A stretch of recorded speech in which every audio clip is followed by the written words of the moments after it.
Lesson 35 today has a title of Writing Decimals as Fractions and Reading and Writing Decimal Numbers. Now our first question says to write 0.23 as a fraction. Now we could also say this number as 23 hundredths. So if we said it as 23 hundredths, because the 3 is in the hundredths place value, well, we'd have our answer. 23 hundredths. That's 23 out of 100 as a fraction. Now whenever we write a decimal as a fraction, we have to think about if we can reduce this. This one, we can't cut 23 in half because it's odd. We can't say 23 divided by 3 because when we say 2 plus 3, that's 5. 5 is not divisible by 3. So this one is fully reduced. We've got our final answer. It was given to us straight away. Let's move on to our next example. Alright, let's write 9/10 as a decimal number. So, when we say this, 9/10, okay, 9/10, that must be 0.9. Because remember, we have our ones, then we have our place value, we have our decimal point, and then we have our tenths. So 9/10 must look exactly like this. And we've got our answer.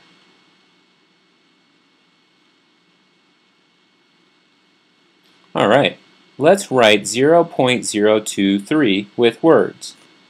Now remember, we've got the ones, the tenths, the hundredths, and the thousandths. So this must be 23 thousandths if we say it. So when we write that out, we're going to write 23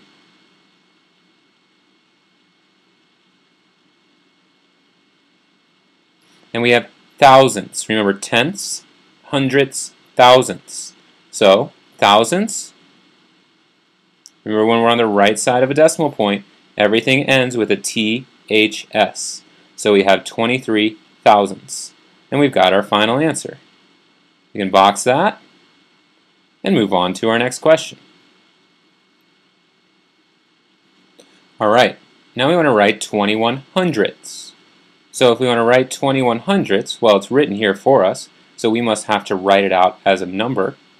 We're going to get 0 because we have nothing in the ones, point, and we have 21 hundredths. So 21, the 1 must be in the hundredths place.